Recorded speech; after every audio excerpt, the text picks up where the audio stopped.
each other reversed colors in one of the very rare occasions that we see during a tournament. Magnus Carlsen has arrived first to the chessboard.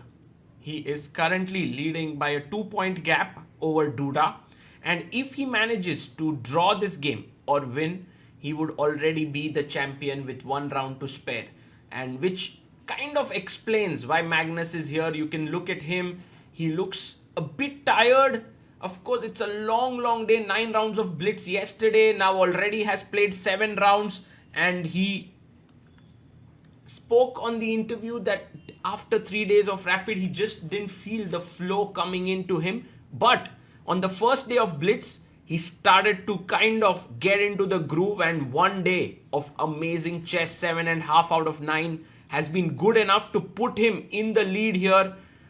And now this moment where he takes on his teammate recently who got included in Team Liquid, R. Pragnananda, and both of them have an excellent relationship with each other. Magnus really likes Pragg, and Pragg is someone who adores Magnus. So, but on the board you can see Pragg, by the way, coming fresh from a very difficult game that he played against Alireza Firouzja just a few rounds ago, then Duda, then Caruana. Like, Pragg has had a very tough day. He has lost almost all the games, just 1 draw out of 7 rounds. So he will be trying his best, and this, dear friends, is the ambit recap of the day. Magnus opens the game with e4, e5, knight f3, knight c6, and knight to c3. A clear intention by Magnus that I am going for a very solid opening here. Pragg goes knight to f6, pawn to d4. This is considered as one of the most solid ways to play in the opening. The 4 knights in e4, e5 takes, pawn takes. You can see both players blitzing out their moves. Castles. Pragg goes for the central break with d5, pawn takes.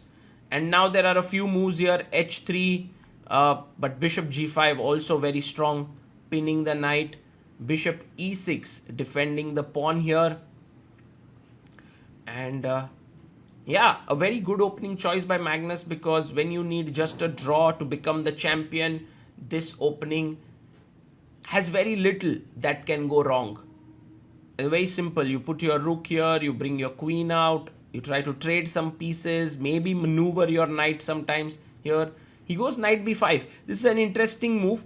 You want to maybe reroute the knight to d4, a3, bishop a5, and now b4 played. So the idea is, if you take cb4, I want to go queen e1 and bishop b6 by Pragg very quickly. He looked sideways just to remember what his prep was here in this line. And now bishop goes back to b6. Observe carefully the emotions of these players. You can see there Magnus somehow not remembering his prep or something. He did emote a bit there. Bishop takes, and queen d2.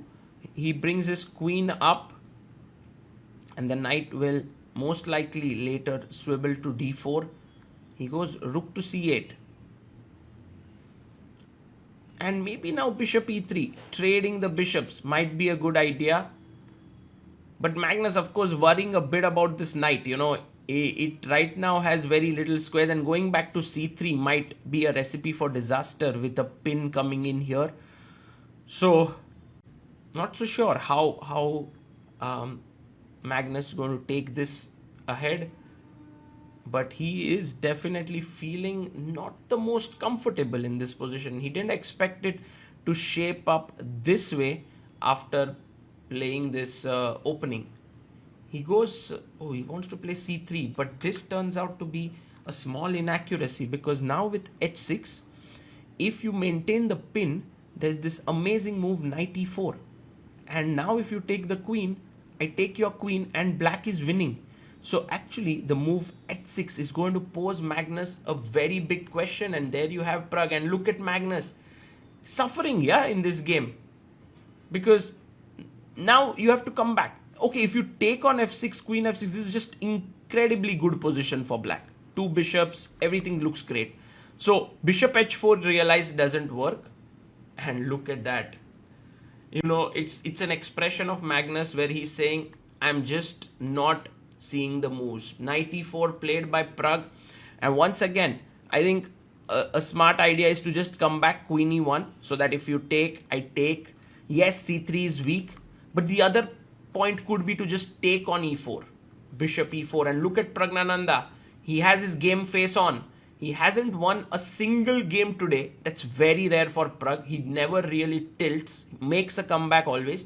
But here's a great way to kind of redeem himself by beating Magnus.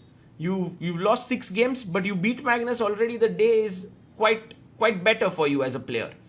And now Magnus takes on e4. Not a very happy move for him. Pawn takes.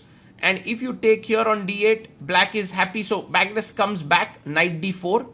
And now bishop jumps into c4, attacking the rook.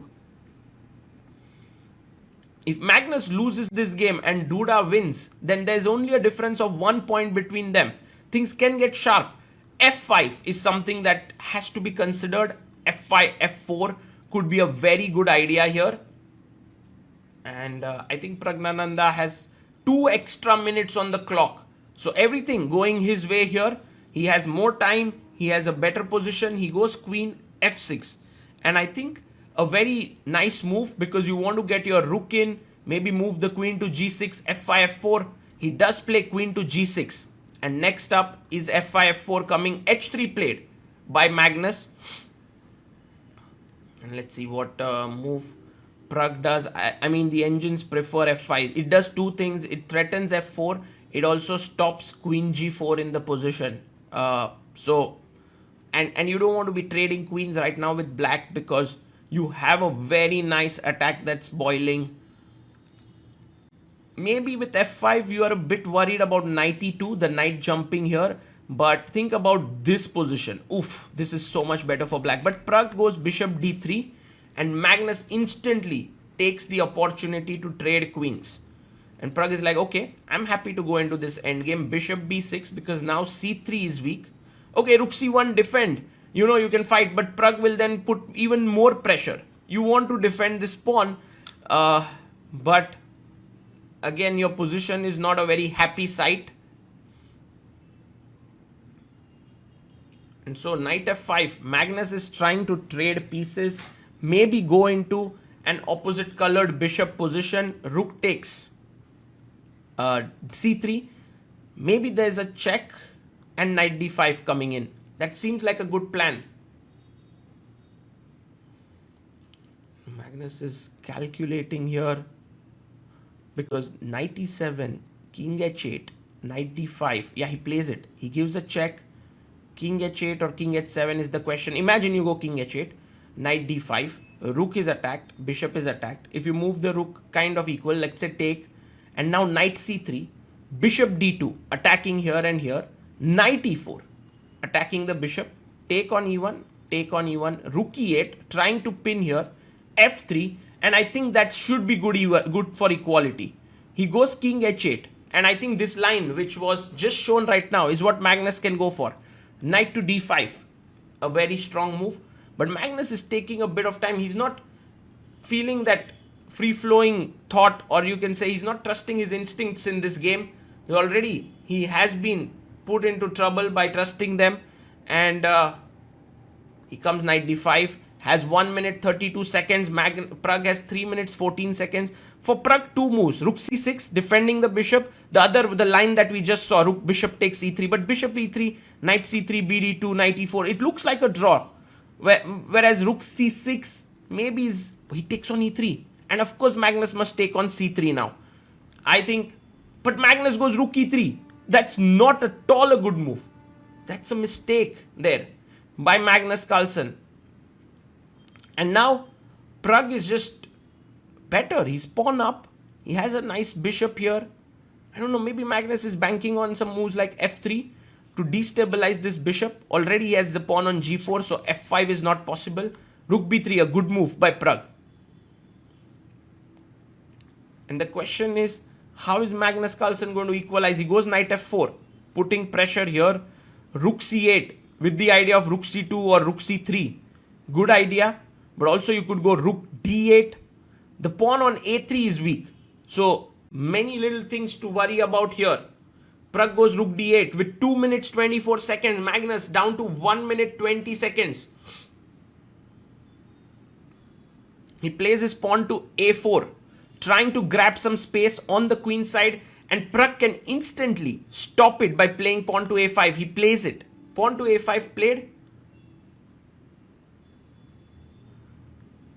And Magnus is kind of running out of ideas, yeah, here. Because Pragg is coming in with his rook. Rook to d4, attacking the pawn on a4. King h2 played.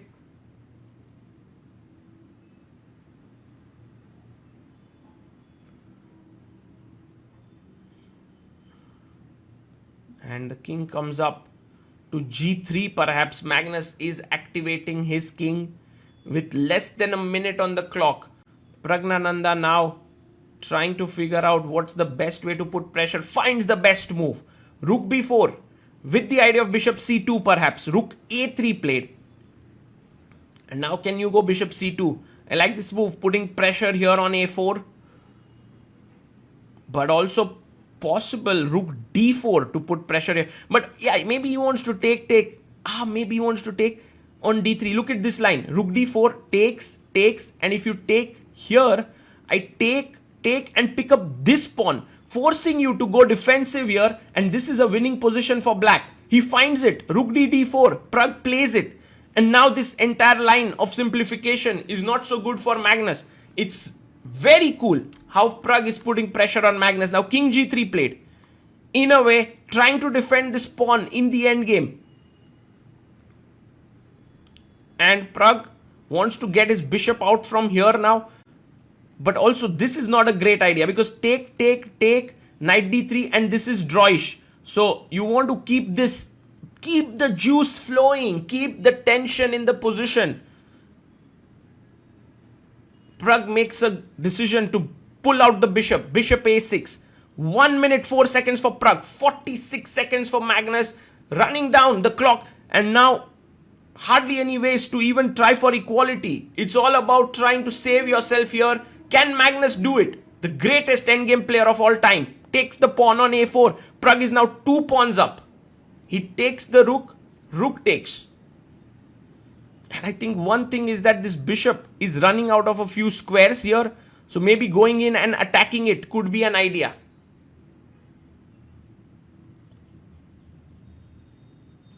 And Magnus, well, he's down to last 20 seconds. In fact, 13 seconds only. Rook c5 played by him. And Pragg can go check. He goes bishop c4. Knight jumps to f5. But where is the knight heading from here? Bishop e6. He comes back to f4. Maybe Pragg can come back to c4.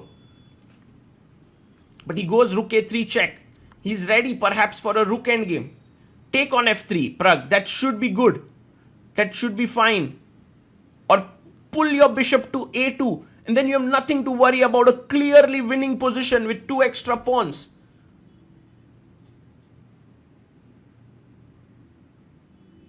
And Pragg has more time there. He's close to 40 extra seconds. Magnus is almost sure that he might not be able to save this position. He goes e3, takes on e6, pawn takes, and now rook e5 played. Attacking this and this. Very important to push the pawn to a4. Now it's very, very key. Because this is the moment where, yes, he finds it. And now, if Magnus were to take rook e6, then rook b3 with the idea of a3 is killing. So f4 played, trying to bring his king. And now very important for Pragg to play king g8. King g8, king f7. King coming into the game is super, super critical. It's the only way to win. But it's so difficult to understand. He goes rook b3, which is also very natural. But king comes in. And now, somehow, Magnus understands. Look at the speed at which he's playing. Suddenly, he's transformed. Rook e7, cutting the king off. And now swinging the rook over to the other side. Yes, Pragg has 2 pawns. But the e-pawn is taken care by the king. And Magnus's body language has absolutely changed. He feels that he can hold this. And the king cannot come out. If it tries to move in, the g7 pawn falls. And then the rook can come back to stop the a-pawn. King g8, king f3. Magnus is waiting. King h7. Pragg needs to find a way to make progress. But there is none perhaps. King h8, rook check comes up, king g8, king f3. Very interesting. And now rook c3 is waiting here, but the waiting game cannot help Pragg. He finally gives back the pawn, takes the pawn on g2. You can't take here because of check. You lose the pawn. And Magnus is now just few moves away from winning this tournament. Can he do it? Or can Pragg outwit him here? Rook played to a1, king f2, a2. Now careful, there could be rook h1 ideas. So king g2, good move. And now king f8, Magnus gives a check, king comes up. Rook blocks the king. Now the only idea is to quickly bring your king up. But is that going to help? Are you going to be able to win this pawn? Magnus goes here, rook a7, you can't go king g5. That's the problem because you lose this pawn with a check. So king comes up again. Rook here, king waits. Pragg is trying to create some kind of a zugzwang. And Magnus goes rook check, king e3 perhaps.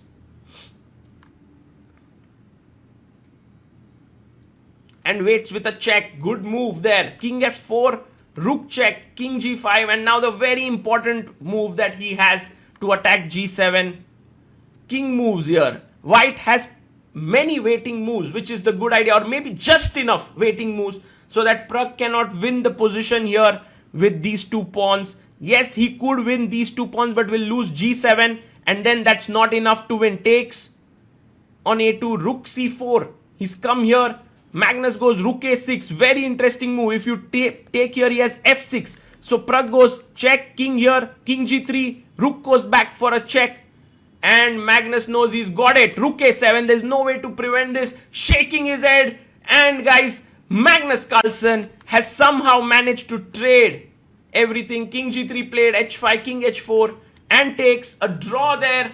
Becomes the champion of the tournament. Praggnanandhaa is unhappy there. He had Magnus on the ropes. He was so close to winning that in that rook end game. It all changed with that one move where he did not find king g8. But what a day for Magnus becoming the champion. Let's analyze that critical moment and see how king g8 could have